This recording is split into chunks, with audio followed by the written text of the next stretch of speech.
मैं आपको chapter first that is a letter to God का complete explanation line to line समझाने वाला हूँ। तो फ्रेंड्स, ये फर्स्ट चैप्टर है क्लास 10th का, और मैं आने वाले टाइम में सारे ही चैप्टर्स के वीडियो इस तरह से लाइन टू लाइन एक्सप्लेनेशन के बनाने वाला हूँ। मैंने जो ये चैप्टर का एक्सप्लेनेशन किया है, इसके साथ साथ में मैंने जो डिफ़िकल्ट वर्ड्स है सारे, उनका एक्सप्लेनेशन भी इस चैप्टर के एक्सप्लेनेशन के साथ में ऐड कर दिया है।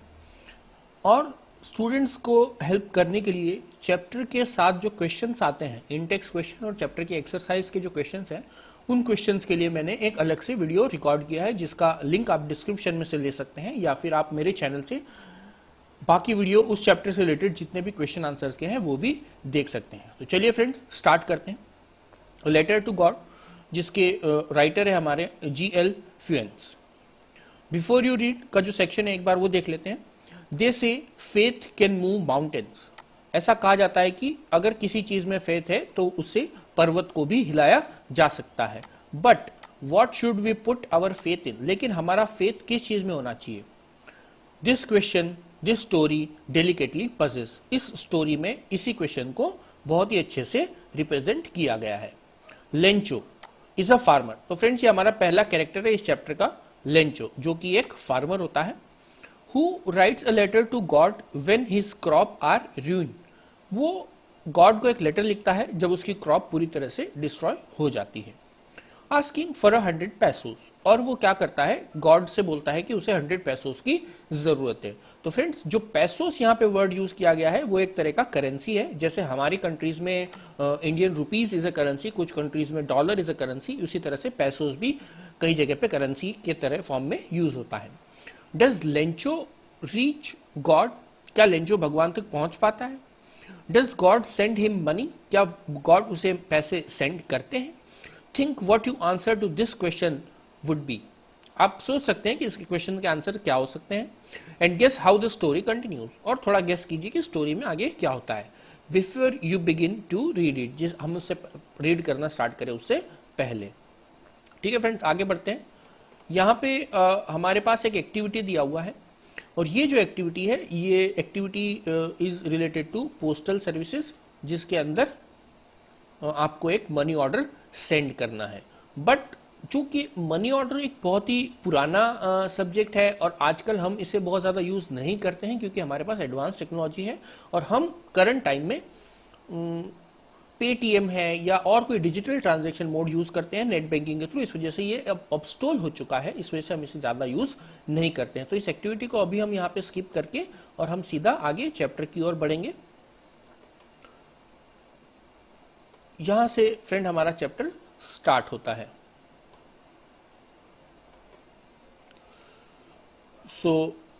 मैं यहाँ पे एक्सप्लेनेशन स्टार्ट कर रहा हूँ फ्रेंड्स चैप्टर। देखते हैं आगे क्या होता है। The house the only one in the entire valley set on the crest. एक हाउस था उस पूरी वैली के अंदर। तो वैली क्या होता है friends? Valley is a low land area between hills और माउंटेन। तो जो दो पहाड़ों के बीच में जो एरिया होता है लो लैंड वाला, उसे फ्रेंड्स हम लोग वैली कहते हैं। On the crest of low hill. Crest होता है टॉप ऑफ माउंटेन और हिल। तो जो लेंचो का घर था वो उस वैली में सिर्फ एक ही था, जो कि एक छोटी सी एक लो हिल जो थी उसकी ऊपर था। From this height one could see the river and the field of ripe corn dotted with flowers that always promised a good harvest. और इस हाइट पे से कोई भी could see the river and the field of ripe corn, जो corn होता है उसके फील्ड देख सकता था कोई भी, dotted with flowers that always promised a good harvest. और उसके ऊपर जो फ्लावर लगे हुए थे वो कुछ डॉट की तरह दिखते थे, और जिससे ऐसा लगता था कि इस साल जो है बहुत ही अच्छा हार्वेस्ट मिलने वाला है। ठीक है friends, the only thing the earth needed was a downpour. Downpour का मतलब यहाँ पे होता है a heavy fall of rain और at least a shower.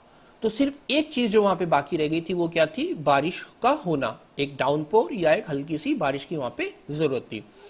Through out the morning Lencho, who knew his field intimately, had done nothing else but seen the sky towards the north east.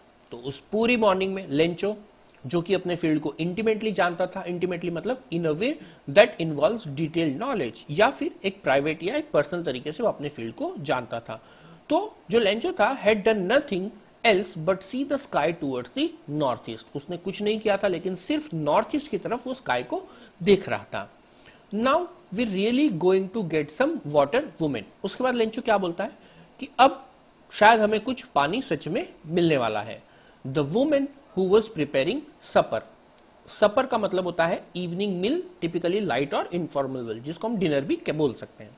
तो जो lady है वो क्या कर रही थी, वहां पे सपर बना रही थी, यानी वो डिनर कुक कर रही थी। रिप्लाइड, वो क्या रिप्लाई करती है, यस गॉड विलिंग, हाँ शायद अगर भगवान की मर्जी होगी तो जरूर से आज हमें पानी मिलेगा। The older boys were working in the field while the smaller one were playing near the house until the woman called to them all। तो जो बड़े बच्चे थे वो खेतों में काम कर रहे थे और जो छोटे बच्चे थे वो घर के आसपास खेल रहे थे, तब जब तक उनकी मदर, वो वुमेन जो है लेडी, वहां पे उन्हें बुला नहीं लेती। कम फॉर डिनर, चलो डिनर के लिए। It was during the meal, ये मील की बात है, ड्यूरिंग द मील, जब वो लोग मील कर रहे थे तब की बात है। It was during the meal, ये मील की बात है। Just as Lencho had predicted, जब वो लोग खाना खा रहे थे तब की बात है, जैसा लेंचो ने प्रिडिक्ट किया था। Big drops of rain begin to fall, पानी की बड़ी बड़ी बूंदें वहां पे गिरने लगी। In the north east huge mountains of cloud could be seen approaching, और नॉर्थ ईस्ट साइड में देख सकते थे कि बड़े बड़े माउंटेन्स जो थे क्लाउड के, यानी बहुत सारे क्लाउड वहां पे दिख रहे थे, अप्रोच कर रहे थे। अप्रोच का मतलब होता है कमिंग नियरर इन डिस्टेंस और टाइम। तो यहाँ पे हम लोग उसका मीनिंग डिस्टेंस में निकालेंगे कि वो डिस्टेंस से वो पास में अप्रोच कर रहे थे। और अप्रोचिंग वर्ड जो है फ्रेंड्स एज ए वर्ब भी यूज हो सकता है। The air was fresh and sweet, वो एयर जो थी काफी फ्रेश और अच्छी थी। The man went out for no other reason than to have the pleasure of feeling the rain on his body. The man went out, तो Lencho है बाहर जाता है और सिर्फ एक ही रीजन था, इज टू हैव प्लेजर, खुशी महसूस करने का, फीलिंग में फील करने का, of the rain on his body, जब बॉडी पे रेन गिरता है उसका खुशी महसूस करने के लिए वो बाहर जाता है। And when he return he exclaim, जब वो रिटर्न होता है तब वो एक्सक्लेम कर रहा है। एक्सक्लेम का मतलब cry out suddenly in a surprise, तो सरप्राइज में एकदम से चिल्लाता है। These aren't rain drops falling from the sky, ये रेन ड्रॉप्स नहीं है जो स्काई से गिर रही हैं, दे आर न्यू कॉइन्स, ये तो नए कॉइन्स हैं। The big drops are 10 cent pieces and the little ones are 5, जो बड़ी ड्रॉप्स है वो 10 सेंट की पीसेज है और जो छोटी ड्रॉप्स है वो 5। फ्रेंड्स, तो सेंट यहाँ पे एक वर्ड यूज हुआ है, तो सेंट भी करेंसी का ही फॉर्म है। जिस तरह से हमारी करेंसी में रुपए से छोटा पैसा होता है, उस तरह से पैसोस में छोटा वाला यूनिट जो होता है वो सेंट होता है। तो वो क्या बोलता है लेंचो कि ये तो बड़ी ड्रॉप जो है वो 10 सेंट की है और छोटी ड्रॉप जो है वो 5 सेंट की है। With a satisfied expression he regarded the field of ripe corn with its flower. तो सेटिस्फाइड एक्सप्रेशन के साथ वो क्या बोलता है, अपने फील्ड को वो बोलता है कि जो उसके फील्ड है कॉर्न के फ्लावर के साथ, उसको बोलता है कि draped in the curtain of rain. Draped का मतलब होता है कवर्ड, तो बोलता है कि ये पूरी तरह से रेन के कर्टेन में कवर हो चुके हैं। But suddenly a strong wind began to blow and along with the rain very large hailstone began to fall. लेकिन अचानक से क्या होता है फ्रेंड्स, बहुत तेज वहां पे हवा चलने लगती है रेन के साथ साथ, और हेलस्टोन, हेलस्टोन का मतलब होता है पैलेट ऑफ हेल या पैलेट ऑफ फ्रोजन रेन, यानी बर्फ के टुकड़े, या जिसे हम ओले भी कह सकते हैं। तो वो हेलस्टोन एकदम से वहां पे अचानक से गिरने लगता है। These truly did resemble new silver coin, और ये जो हेलस्टोन वहां पे गिर रहे थे ये एकदम से न्यू सिल्वर कॉइन की तरह शाइन कर रहे थे। The boys exposing themselves to the rain ran out to collect the frozen pearl, और जो वो बॉयज थे उन्होंने अपने आप को उस रेन को एक्सपोज करते हुए, यानी वो रेन में बाहर गए उन फ्रोजन पर्ल्स को कलेक्ट करने के लिए।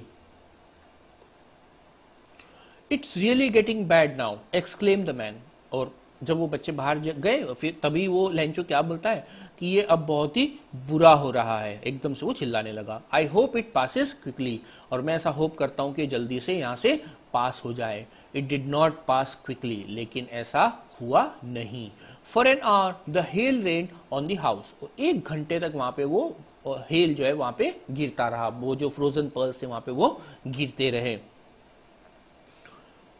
The garden, the hill side, the cornfield, on the whole valley, garden में, हिल साइड में, वहाँ जो कॉर्नफील्ड था उनका उस पूरे फील्ड में, और वो जो पूरा वैली था वहाँ पे वो जो बारिश कंटिन्यूअसली ऊपर से नीचे की तरफ गिरती रही, हेल स्टोन जो है वो वहाँ पे नीचे कंटिन्यूअसली गिरते रहे। द फील्ड वॉज वाइट, और वो जो फील्ड था पूरा किस तरह से हो चुका था, पूरा वाइट हो चुका था। एज कवर्ड विथ सॉल्ट, और ऐसा लग रहा था जैसे उसको किसी ने पूरा सॉल्ट में कवर कर दिया हो। Not a leaf remained on the tree, उस ट्री के ऊपर भी कोई भी एक भी पत्तियां वहां पे ट्रीज के ऊपर लीफ बची नहीं। The corn was totally destroyed, जो कॉर्न था वो पूरी तरह से डिस्ट्रॉय हो चुका था। The flowers were gone from the plant, उस प्लांट के ऊपर से सारे जो फ्लावर्स थे वो भी जा चुके, वो भी सारे जो फ्लावर्स थे वो भी जा चुके थे।